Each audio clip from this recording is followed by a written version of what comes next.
Hey everyone, thank you so much for coming in. We're gonna stick to our programming. So thank you so much for coming in. This is our first edition of PMs in AI in New York City. We're hoping we're gonna do many more of these. But to start, we have Nikita. She is a PM at Walmart. I'm gonna let her give her introduction, but she's gonna do a demo. And then we have Hashim from Google doing his demo, and then we have Akash from Second Access showing you what we are building with Second Access. And I'll let Nikita take it from here. All right. Okay. Do you want me to start your presentation? Yeah. And do you have a clicker? Can I use that? Yeah, you can. I don't have a clicker per se, but you can use the. Yeah. I'll take these. And the mic's up, so yeah. Hi everyone. I met some of you already. It's great to see everyone here today. Thank you to Kabir and Akash. I'll just adjust your mic for you. It's not loud enough. Yeah. Thank you to Kabir and Akash for having me here. So one of the conversations I had with Akash,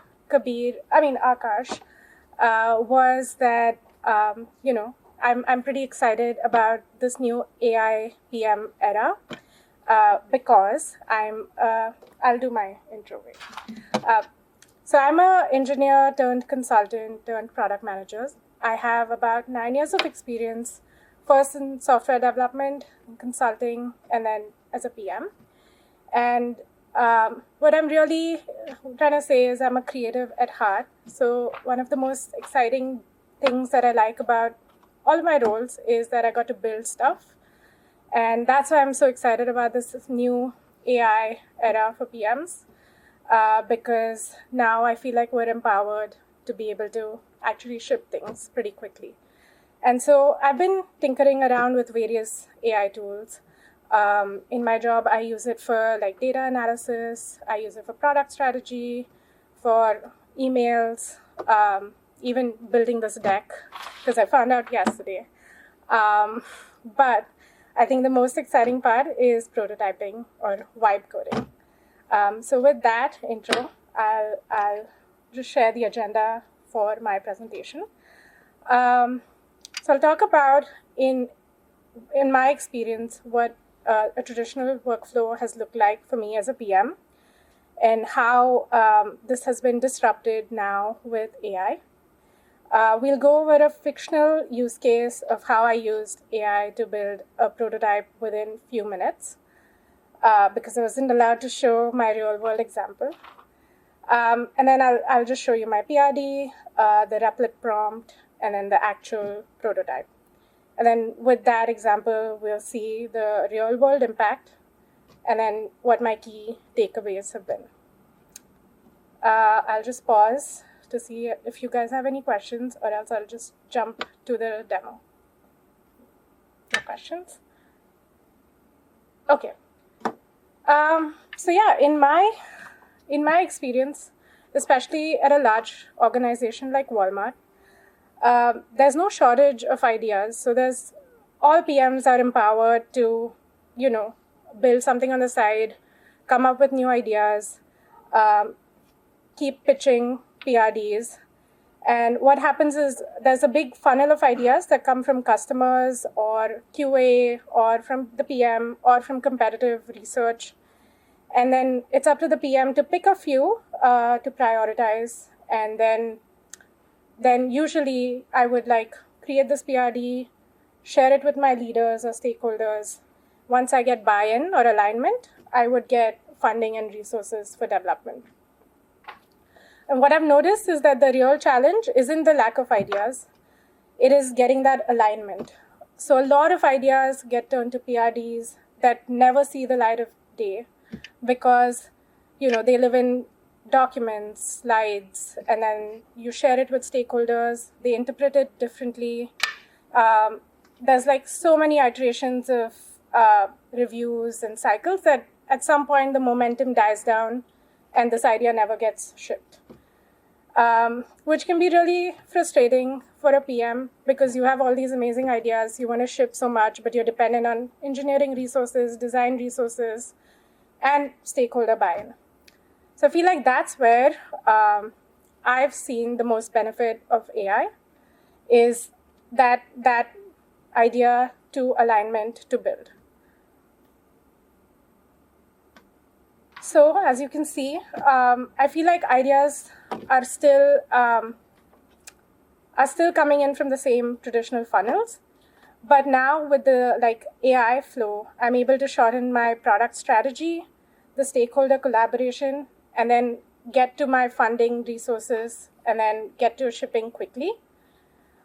Because now I no longer have to like rely on just the documents or slides to present to my stakeholders. What I can do is quickly ship any PRD with like tools like Replit, Lovable, and then when, like they say, a picture speaks 1,000 words. Like when I show like the actual prototype, stakeholders are immediately excited or they're already like bought in. Even if they don't agree with the idea, like the conversation changes from what are you even saying or what is this to, oh, why don't we do this instead? Or why don't we iterate and make it this way? So as you can see, they're already bought in early, like, and you're not dependent on designers to create those wireframes early on. And so when that conversation changes, they're already bought in, they already want to fund it, and you're able to get that funding quickly. And then you also have a pretty decent prototype or design in place. So even the shipping time or the engineering time is reduced. So that's where I've seen the most benefit. I'm sure you guys have different use cases, but this is, for the purpose of this demo, we'll see a real-world example of this, real-world fictional example.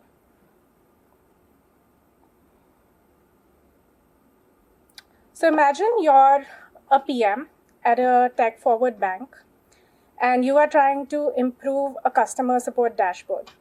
So this is a customer support dashboard used by agents. And the workflow that you're trying to design is if a customer cancellation call comes in, and this workflow will have AI embedded in it that will suggest a retention offer that can help you prevent that credit card cancellation. So what I did for this was I just gave a short like requirements to ChatGPT and created a product requirement document. We'll just skim through this. It's the overview, problem statement. I gave it target users. I mean, this is what I got from ChatGPT. I gave ChatGPT a very short prompt. But this is because it's fictional. I imagine that this is your PRD that you are trying to ship and get stakeholder buy-in.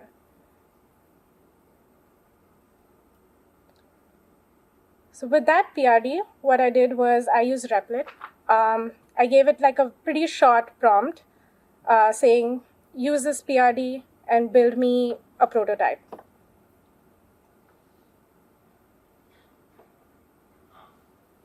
So we'll look at how quickly Replit was able to come up with it. And then I was able to first create designs on Replit, and then give feedback like change the design, change the theme, change the titles. And then I iterated with it to, change the workflow to my liking. And remember, this workflow would have taken me weeks of back and forth with my UX designers. And I was able to do this within 15 minutes. And with that, I'll show you the final prototype. So this is the workflow where a customer service agent receives a call from an Avery Chen. It shows up the summary of Avery's credit history, her churn rate, things like that. And the agent can enter these details live while the call is going on.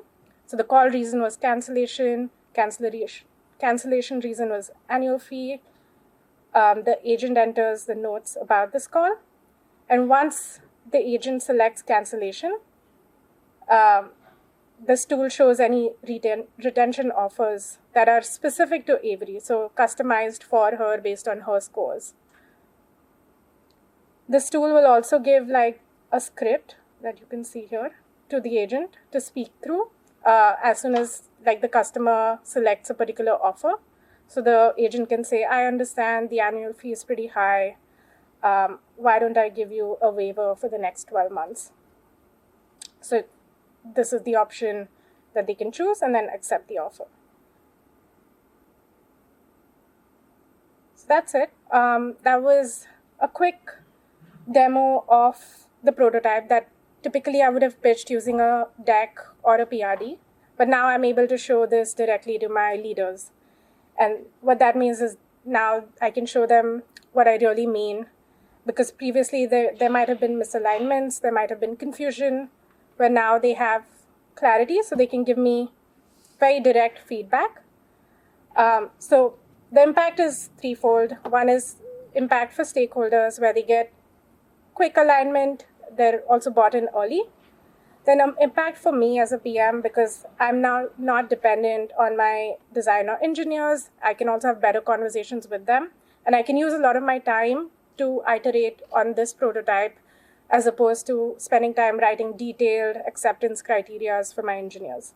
And then, of course, the speed, because this would have taken me like months or at least weeks. But now I built this yesterday in half an hour.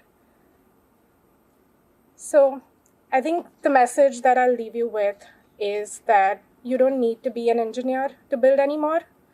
And I don't think AI will make PMs obsolete.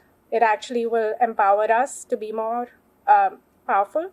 So long as you can bring clarity, structure, and product thinking, you can ship quickly and you can, stand out as a PM.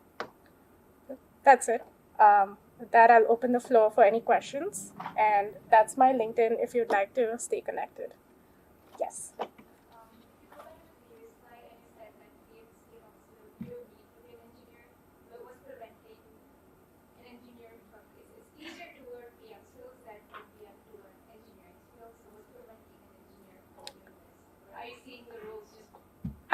I think all roles are definitely getting blended. Like, I think it's important for PMs to also now be more tech savvy and more AI savvy, and for engineers also to become more business thinking. So I don't think it's necessarily easier for PM engineers to pick up PM skills. They just have to become more, I guess, business oriented. So I think that skill is still going to be important, that human element of making the right decisions, choosing the right problems to solve, or choosing the right, or bringing that clarity to your team. Yeah. Good question. This also for the audience, so people who are looking to become and go into the PM field today, and they've been seeing sort of overwhelmed with the AI tools, what sort of advice would you give them in terms of getting started, even for interviews? What should they talk about? Yeah, that's a good question, because there was a time where I was trying to keep up with all AI, and I subscribed to 10, 15 different newsletters, and I was getting overwhelmed. First it was ChatGPT, building GPTs. Now it is vibe coding, then building agents. Honestly, I think if you take it step by step, I don't think the PM role is changing that drastically. At least in a big tech company like mine, it's not changed overnight. We are a little bit slower to adopt. But I think if you can stay on top of the basics of building the right GPTs, learning vibe coding, and just staying up to date, I think that's pretty good. Yeah. Thanks.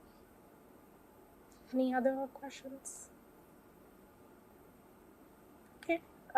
If not, I'll hand it back to Kabir. Thank you, everyone.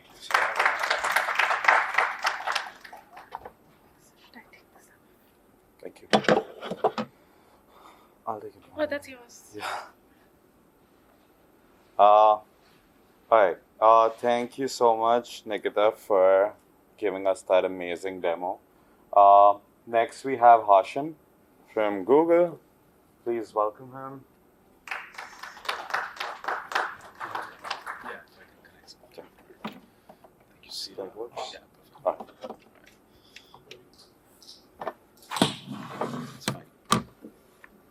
works, right? Yeah, I think so. Let's see. See what happens. Extended. So if Yeah, you boom. All right. First time it's actually worked.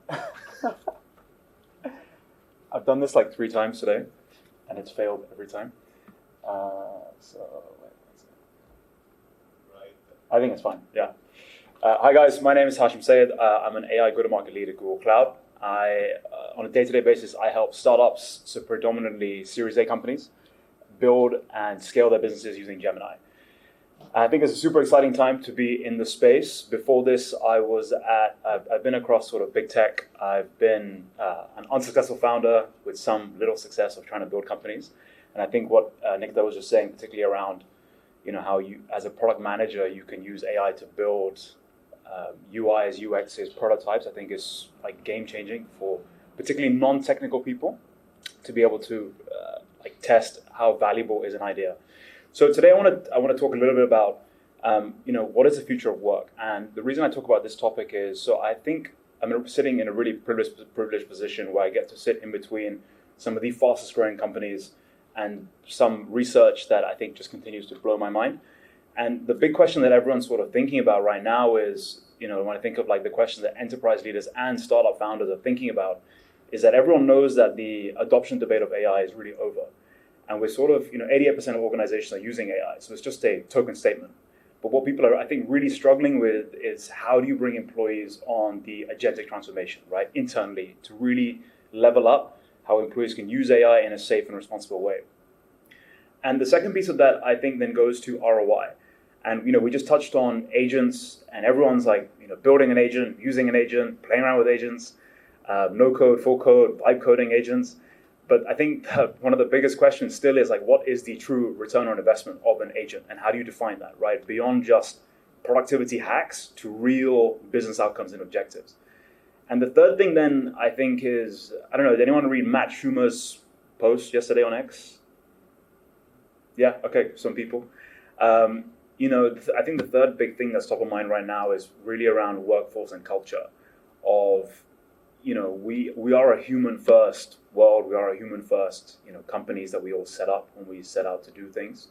But everyone is trying to figure out what is the, what does the future of work look like? How do agents fit into that? And how do we do real enablement and upskilling for those companies? And naturally, the fourth question that I often get asked a lot is around the data and foundation of, the MIT report that came out last year of 95% of, AI projects are stuck in pilots. Often I think that's sometimes down to the data and foundations, but also the goals that companies are setting. And it's a really exciting time to be speaking here. I think, I was never a product manager. I had some product roles for like search and when I was at Meta and things. But I think PMs have some of the hardest jobs in this AI transformation, because I think you guys really face, and the PMs that I work with have like a hidden work tax, right? I often hear from PMs that 60% of their day is lost to what they call like archaeological digging, of trying to look through Jira tickets, Slack, drifting through PRDs just to find one source of truth. And I think it's such a waste of time of critical minds. So one thing that we're trying to do with both our founders and our enterprise companies is give them an agentic solution or a product that can help them sort of sift through some of this material. And that is Gemini Enterprise. So Gemini Enterprise, at its most basic level, it's not just a regular chatbot. It's a secure commercial-grade AI platform integrated directly into a business's existing cloud or workspace or their ecosystem, whether it's Jira, Confluence, Slack, Salesforce, etc. And the idea is to turn is to uncover hidden intelligence and turn it into insights. And the way that companies are using it today is they think of it as a true system of intelligence designed to really upgrade the sort of operational backbone. In Gemini Enterprise, you get all of the most powerful models from Google, whether it's Gemini, Nano Banana, etc. And the idea is that it's designed to be as basic for the most non-technical user, whilst equally as advanced for your software engineers, and then allowing the people in the middle, such as product managers, to really get a feel of, what's the agentic transformation. So it's not a sales pitch, I promise. Just wanted to show some things that are working, and if it's of use, then great. If not, that's also fine. But I think what would be useful is, let's just go straight into the tool for the sort of the 5 minutes that I've got. Right, let's just do this and just switch screens. Okay.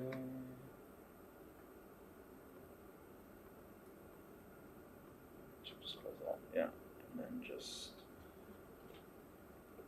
Okay, so I'm gonna look this way. So this is the front door of Gemini Enterprise. So you get your you have your sort of search, like kind of Google search, like chatbot or message box there. And what you're able to do there is basically ask any sort of question. The idea is that right now, a lot of solutions, if I think of, let's say, Google Workspace, they're really good at personal intelligence, email drafting, calendar management. But what these solutions often lack is sort of the system of intelligence. And what I mean by that is giving every single employee access to all the relevant information for their role. So one of the best things that you can do with Gemini Enterprise is, sorry, I'm just going to find my mouse, is, for example, like I want to discover what's possible, right? So I could be a product manager, and I'm thinking about, so I'll backtrack a little bit. So 2 years ago, I was the product go-to-market lead on search, and this is when, GPT, Perplexity, all these new AI tools and LLMs came out. And I was tasked with this role of going to do deep competitive research. And new space, lots of things to sift through. But one thing that I wish, if I was in that role now, what I would do is, for instance, I could just analyze, I could put in a competitor's latest launch, including reviews and sentiment. And Gemini Enterprise is built on my tech stack. So what I've got with my connectors is access to my internal SharePoint. I've got my own Drive, my documents, my business's PRDs, brand values, etc. Whilst also being connected to, let's say, I can search the web to find excellent information about this company. That's an automatic connector on right now. And if I just click that, and then the Gemini goes away and does the thinking for me of what is the most relevant and recent information for, let's say, different competitors.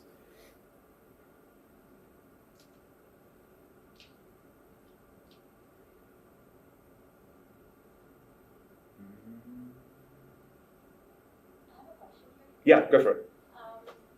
Am I able to have a setting where I don't want it to access a specific set of files if they're confidential? So I've given it access to, say, mails, for example. I don't want it to access a certain conversation with certain emails that I have. So is that a setting that you can do, or is not that level of customization just yet? For your own data or for someone else's? Yeah, so Gemini Enterprise will access all of the emails that you give it permission to. So it'll have default access to all of your emails. What you won't have access to, obviously, is someone else's emails. But I think in Google Workspace, there is a way to mark certain emails as private, so they don't pull up information. When you say emails, I mean the person I'm conversing with, that person's email can be set as private. Yeah, so the only emails, for example, that I will see are my emails in GE, in here. Your emails means your sent emails or also received? Both, sent and received, yeah, sent and received. Now, what you could do is you can do two things. One, you can turn off mail, so the connector that goes to Gmail or SharePoint or OneDrive, and or prompt, say, remove mention of X subject or Y person. So that could be a way to potentially, but that's a good piece of feedback on how to make that easier. One other quick thing that I'll share of Gemini Enterprise, often I mention that, there's a lot of hidden work tags. So what I see PMs at Google actually doing is, what they do is, I ran the prompt already just to save a bit of time, is, again, this is a completely fictitious company.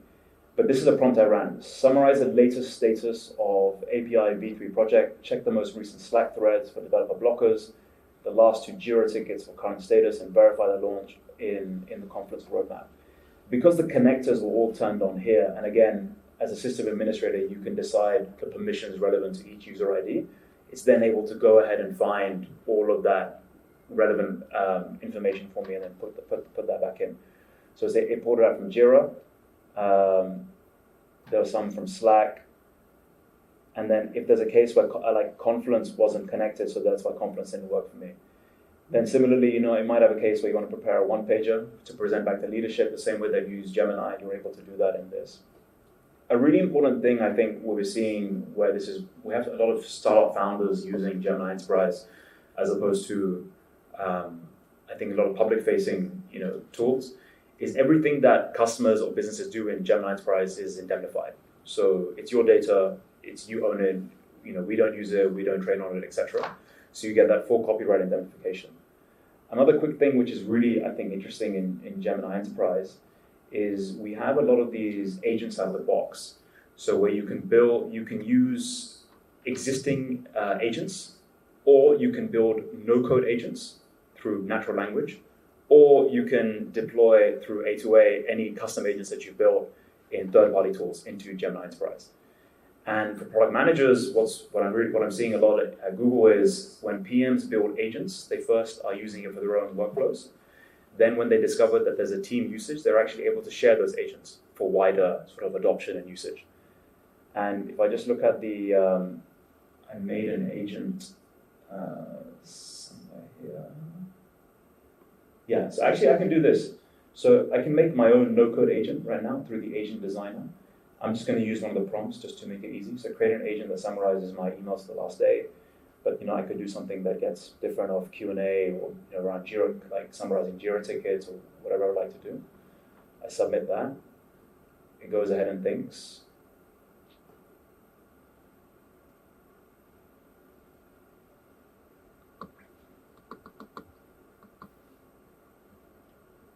Another question. Yeah. Is there a version of Gemini that does this for the personal use? Like right now I use Gemini, but I don't use none of it, I'm not sure what the capability is. You can make gems in Gemini, which is maybe the closest to like an agent, to a no-code agent. Or if you're more technical, then you can use the agent development kit in Vertex AI and build an agent and deploy that onto Gemini. So there you go. You saw I got an agent that just got made for summarize daily emails. I can ask to make more changes or how I want to improve the agent, and then it goes ahead and does that. There's a complex agent I was trying to make just before around sort of triaging all of my daily tickets and reports from Jira, customer sentiment from Slack, and then putting that into a weekly report that I'm able to do. So all these different types of use cases you're able to build. Any questions as well? Yeah. Yeah. So, are you taking call recordings? So, especially on the sales customer success side, is that part of your integration offering where you're taking Gong and Granny Granola? Yeah. So for call recordings right now, so you can send that data via, let's say, via an API to your Google Drive. If you still upload it to your Google Drive or to SharePoint, then Gemini Enterprise is able to understand that. But a lot of our teams, when we're on customer calls, we just have Google Meets, and Google Meets is recording the calls. So all of those things, if I wanted to, would come into this as well. Maybe just a quick follow-up. Yeah. So let's say you were taking Google Meets over the last year. Can you track recurring trends over time, or would there ever be the capability where you could have some templatized reports or BI dashboarding views that say, hey, I want to track this month over month? Is that something you're all doing as well, or is it much more prompted just by the chat function? So you can do that. So I could prompt it, and I'll try it. Let's see if it's actually included in this demo environment. Just to start and leave. Let's just see. Can you analyze? Sorry, I can't see from here. All the call recordings from the last year. Short answer is yes. I've done it for my own calls and meetings, and then you can often prompt it to build you. I built a presentation. I just exported it into. Actually, here's what I really did. Actually, so I had a lot of. I was working with a vibe coding customer in all through Q4. They had massive growth. We had daily calls every day. All the calls were being recorded. it was just impossible to keep track of. So I put all the call notes specifically into a Gemini Enterprise chat. I uploaded them separately into a new chat. And in that, I then prompted that chat to say, find all the key blockers that this customer is facing. Look through internally about what sort of solutions we have for them, and then put this into an email for me. So that was my prompt. Then what I did was I took that email prompt, I put it into Notebook LM, and I got that to make an infographic and a presentation. So I did it a bit more hacky than using slides because I was just too lazy to make slides. But that's what I did in essence, basically. Yeah.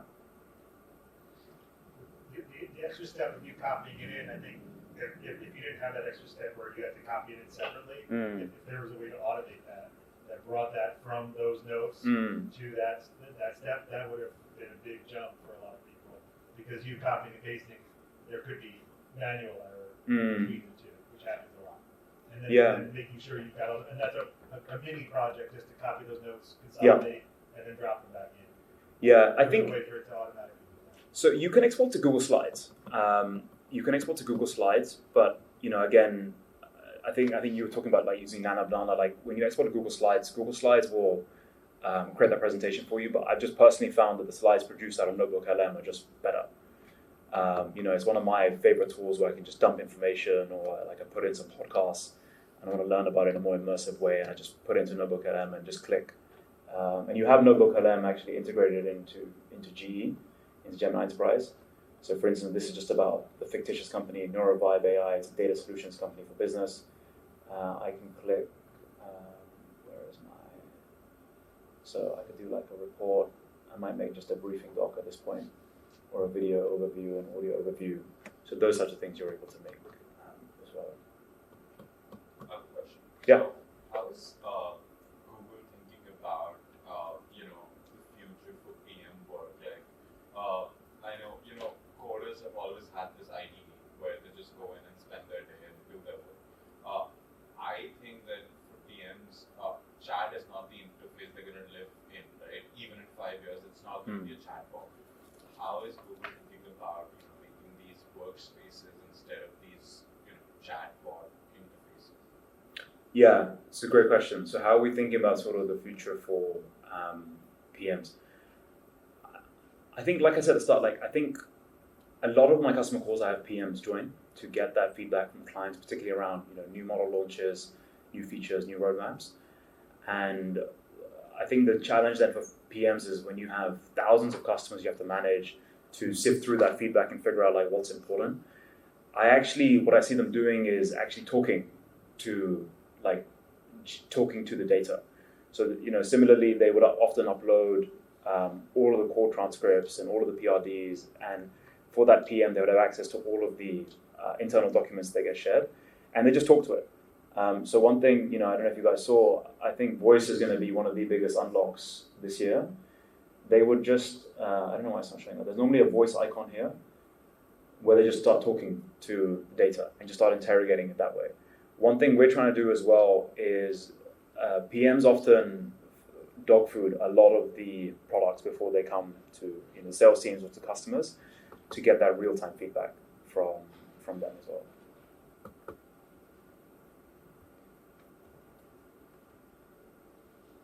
Also, yeah. I think he's saying maybe have it, because this eventually needs to go to a GUI, a more visual interface. Because to your point, how do you take this data that's now in a relational database and make it usable by these product managers, so it isn't just text-based? You've got some infographics. You've got some, so you don't have to use a lot of the challenges making those statistics pop out from that data, and then how do you make the jump to make those charts pretty quickly? Because I will tell you, I've had an experience when I worked for Yale and Master Law, when we were looking at connected ecosystems. We worked with Google, we worked with Amazon, we worked with everybody. The hard part was coming up with the analysis to say, okay, we actually need somebody to go into the data set, pull the data, so we could then have the UI UX people make a nice start out of it. So that's one of the biggest challenges, is that clean transition from relational databases, which may not exist, the data lake doesn't exist, and then transitioning that so that the PM can be doing it instead of the UI UX person, or having a data scientist pull it so then UI UX then creates a chart and then say, Mm. hey, this isn't our job, but we'll help you make an infographic that kind of blows everybody away. Yeah, so I'll show you. So I think we're fortunate that a lot of our data will live in BigQuery or in Google Drive, for where all of this stuff lives. We would use, so one of the use cases is Notebook LM to make that sort of infographic or presentation. So let's see if I can just find a way to show you this. I think that's a big part of the product management Yeah. job, is creating that artifact. And that's been my role. If we create that artifact, you could have the UI UX people, you could have the engineering people, and part of the product manager's job is to get everybody on the same page. And without that artifact, everybody's singing a different tune, and you can say the exact same words, and one person thinks of it A, one person thinks of it B. You have to show them the graphic or show them something different so that everybody knows that that's the song you're playing. And I think that's where you guys are leading to it. It's happening, but it seems like there's still a couple of jumps that you need some manual input, and you got to connect this and the API. And I speak APIs every day, but APIs for the normal product manager, you don't want to be creating the APIs. You want the APIs to already exist if you're using it as a tool for product management. Sorry for talking. We'll take one last question. Can I ask a quick follow-up? Do you mean almost creating the visuals? Yeah. Yeah. Okay. Infographics are a Yeah. huge part of product management, and those who master it can be blow everybody away. Show a CEO a good image and a good infographic. Yeah. And they're just amazed. Okay. So I'll show you. So imagine Notebook LM that I just shared, right? So imagine Notebook LM. Notebook LM is great because you basically limit it to just the sources that you want. So it could be your reports, could be websites, could be YouTube links, it could be internal data, whatever it might be. What you can do with Notebook LM is on the side. It wasn't showing up on my demo environment, but I'll show you this one. Here's something I did for just thinking about sort of. Let's see this first. Yeah. So on Notebook LM, if you imagine on that right-hand panel. So on the left-hand panel, I could upload my sources, whatever I want: sheets, documents, links, PDFs, customer feedback, etc. In the middle, I have the chat, and on the right-hand side, I've got the different options to create infographics and slides. So this is literally just the result of me pressing a button to say make a presentation, and I was doing some work around sort of what's happening in the software space, what's the new playbook for how B2B companies are growing. And it was just a couple of links, a couple of sources, and all I did was press a button to make that visual. And this is the deck that I got back. And then similarly, I also had the option to make those infographics, audio overviews, and different things around that as well. But I like the feedback though. Thank you. Awesome. Thank you guys. Appreciate it. Thank you for the opportunity.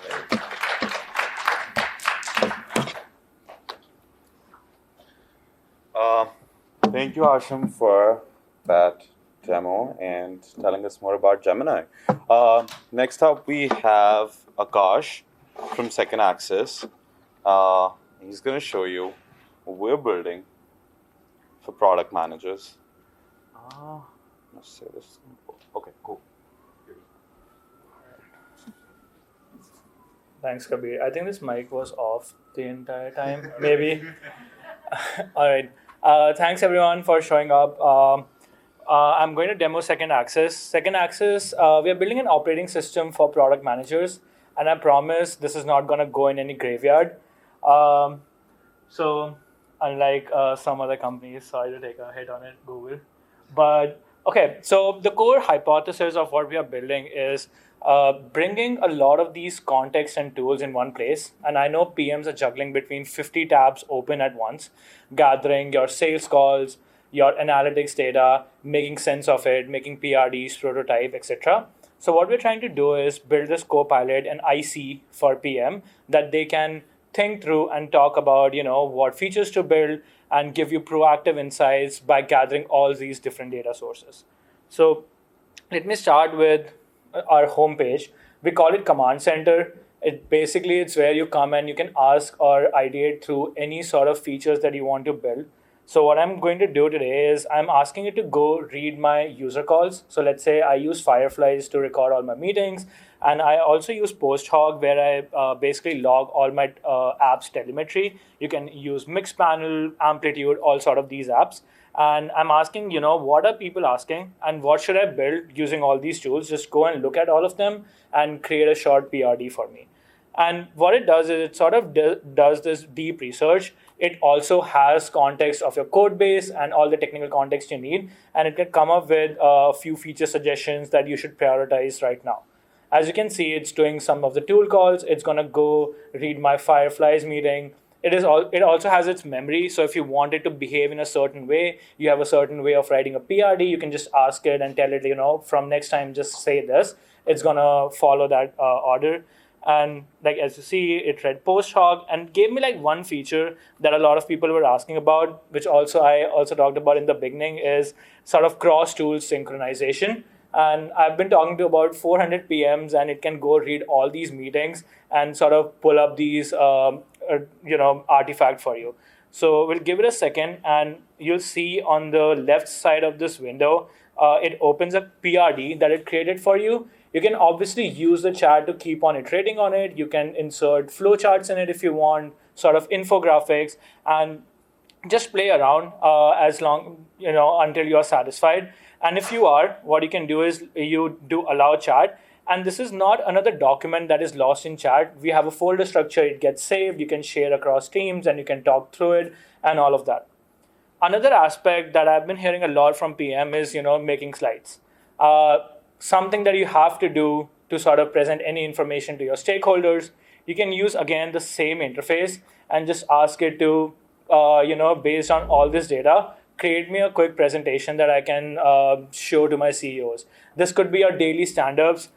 This could be your monthly check-ins with your CEOs. It creates a first draft template. So we don't really focus on giving you very sort of intense graphics. We just want all the data to come into you at once so that you have, all those insights. It will go look at your meetings, put your user codes in it. Saves a lot of time gathering all this data.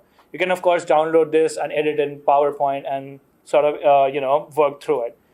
The next step is also you can prototype over here. You can bring in your own tool, but I'm just going to skip that for the part of the demo. But going to show the last thing that every PM does, and I know everyone hates it. It's creating tickets. And in the same interface now, you can ask it to go make tickets for all this content that you have created so far. It can go look up your code base, dig in your code base, and sort of create tickets that you want. You can define your ticket templates in the settings. So if your organization writes it in a certain way, you see it came up with a ticket. You have integration across all product management tool, and you can send it to Jira. I might have edited 2 minutes of this video, but the whole flow might take you 10 minutes to go from, let's say, a PRD to a ticket. And you can obviously use chat in any of this interface, even in the tickets, to iterate on it, to expand on it, to merge some tickets, and to expand some of it. And yeah, so that's it, a quick demo. Happy to get any feedback, any questions that anyone would have. Yeah.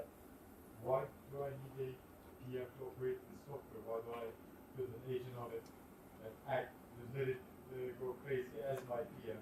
Yep. In this case, let's say I'm the co-founder of a delivery company. What do I, where do you see the PM sits in this work? Yeah, great question. We thought of a similar thing to start selling this to co-founders, but realized how important a PM role is. It's not just about doing all of this stuff. This is what they want to automate, and they want to spend more time talking to people. That's something agent cannot do. So we want them speaking to users, sort of getting their insight, and then execute faster using this. It's about aligning people in the company, not really executing or doing writing Jira tickets. It's not a good use of a PM's time. That's how I see that it's empowering PM, how Cursor has empowered developers. Yeah. Now that this time has been reduced to probably from 50% to 20%, 10%, where do you think PM should spend more time? Talking to users. And I think as a founder, I've realized that it's the most important and the most difficult thing to do, talk to users, align stakeholders in your organization. If it's a big organization, as Walmart or Google, there's so much misalignment happening between your developers, what they're building. I think just coordinating that and sort of execute faster. Yeah. And the 400 product manager is for reducing to any hardware product manager? I did. Yeah. Yeah. What kind of flows are they using? What kind of? Flows are they using? Are they also doing it like this? Because hardware product management is like They are. waterfall, there's really no 2 week sprint concepts, or maybe there is, like, I don't know. Mm-hmm. Yeah, so they are. So one of the most prominent one was a medtech hardware person, product manager I spoke, and we're actually working with them right now. What the main problem that they have is for them specifically is synchronization of all the information at once. So let's say there's a X-ray product that they are shipping, and it's right now currently only acceptable in US, and they want to increase that in Europe. What they have to do is they have to go look at all the Jira tickets, all the requirement docs that they have ever created, and then translate all of that into, let's say, some European compliance document. So another version of this whole application is where you can tie your roadmap to all the Jira tickets. And if you add a compliance on top of it, it would go and look at all the previous tickets and sort of go and update them, give you suggestions. So that kind of thing is where they mainly, I think, focus on data consolidation instead of this execution, because unlike SaaS, they don't ship this fast. Yeah. Questions? Yeah. So, what background platform as OpenAI or something? What are you guys using in this? Neither. So we're using Claude primarily. Yeah. Okay, so you're creating independent agents and making them communicate within themselves. So, for an enterprise, consider it. So, you guys are building it as a cloud-based enterprise and then shipping it to them, right? Yes. So, it will be their own proprietary data fed within them.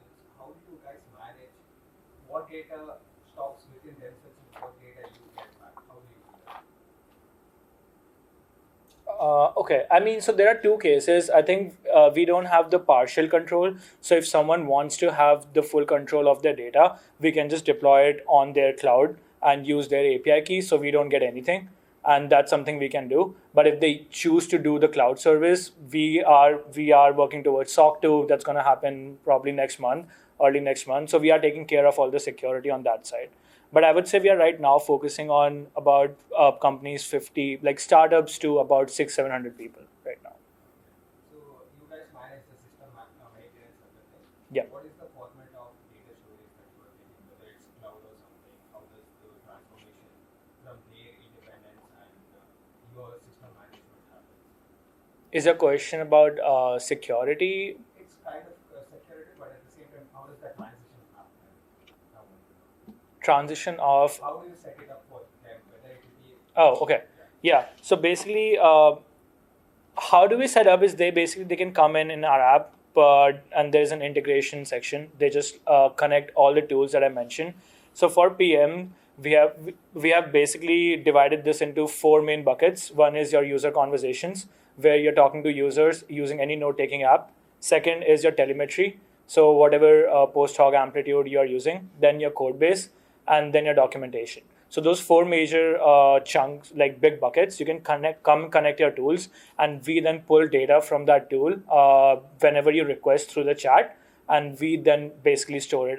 We don't like retain that data; we just use it for the in chat stuff. But what we also do is we prepare like a 4 p.m. brief for PM, a 9 a.m. brief for PM. Something like, I have realized your users have been talking a lot about this, but this is not in Jira. Maybe something that you might want to add. Your sort of churn funnel is experiencing something, but you might catch this maybe a week later. But we can, because we have all these integrations, we can make those connections faster. So that's what we are thinking basically. What is pricing and packaging look like? Because it sounds like so cloth under the hood. Yeah. So how do you, and if you share numbers, that'd be helpful. But Yeah, for sure. Your framework, how do you do Yeah, that? pretty basic. For an individual, we start from $9. We have a free tier. $9 give you as an individual basic plan. There's a $25 pro. For teams, it's $40 per person per month. Yeah. And that's everyone who's feeding. That's everyone who is feeding. Yeah, and you have a knowledge base that is shared across your team. So even your like customer support people can come and query about your sales conversation that you as a PM might be having with some people. Yeah. Question. So what's the major differentiator from what you were trying versus what Hashim showed on the one? Because Yeah. we saw connectors there, we saw ability to send tickets to Jira, report calls, Mhm. transfer everything, and then we similar. Yep. So what's the major differentiator? Yeah, I mean, differentiator I would say is it's much simpler. We have built this specifically for PMs. So a lot of workflows that we have done is for PMs. You have artifacts right in the interface itself, and it's not a chat first interface. I would say there is this whole document editor that you see. You can work over here, and another major one is proactiveness. So we really rely on all these data sources that we have to give you proactive insights about what is going on in these data sources, like what your users have been saying in past, let's say, a few months. And the vision of the company is to bring product management on your tips. So basically, on your phone, you can just like if you are. I know they're always doing work, PMs. So let's say you discovered a bug, just send a message on Slack or message second access bot. It adds it to the roadmap, sort of creates the bug ticket and all of that. So it's just making it simpler, and like in future, basically that's what we are going towards, is making it for PMs, and I think that's when we'll differentiate a lot. How do you think about PM creativity that we only rely on a product to just do everything for us? So we really want you to not rely on this, but really use it in your day to day. It's same as me as an engineer. So Claude Code has not taken out my capabilities. It has just made me much faster. I don't have to think about edge cases, like small test cases. It does it on its own, but it lets me do much more. So with this, what we have is like, let's say you have a document created. Now your job as a PM is basically to decide what you want to show, and it basically pulls all that data. You don't have to jump hoops to get that data. So creativity is all you. At every step, you have the approval. You basically tell it what to do. It just does the task for you. And you can have multiple collaborators. working Exactly. on one Yeah. project to Yeah. document information and then Yeah. collaboratively build something. Yeah, you can have a knowledge base across your organization, and you can do all of that. Yeah.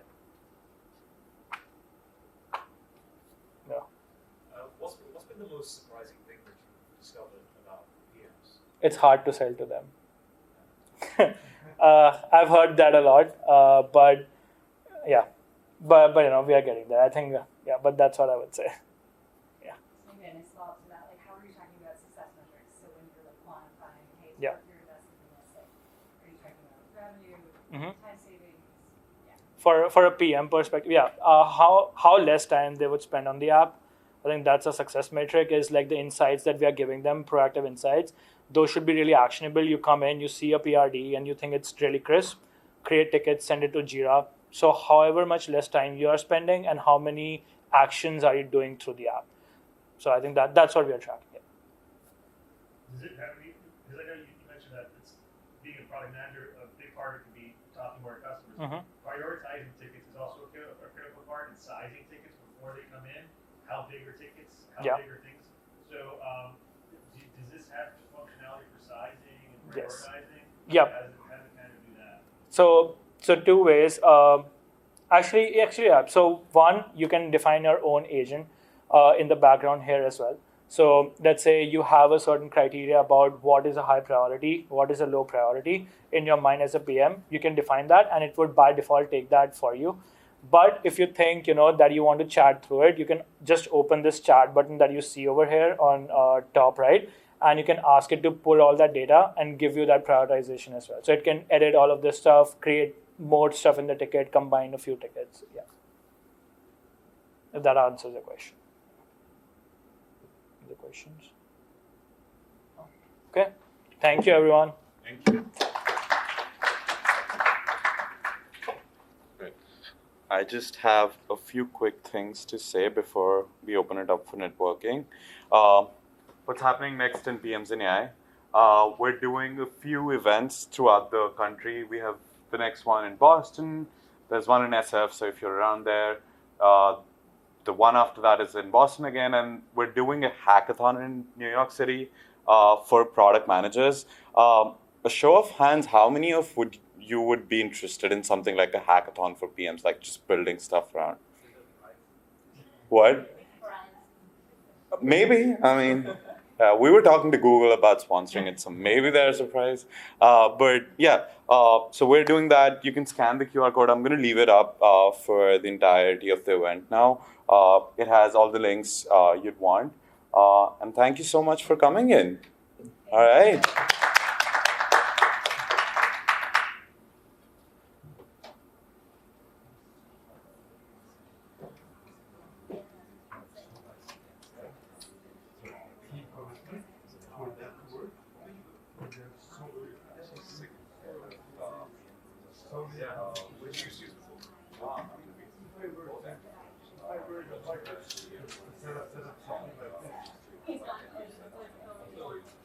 Yes.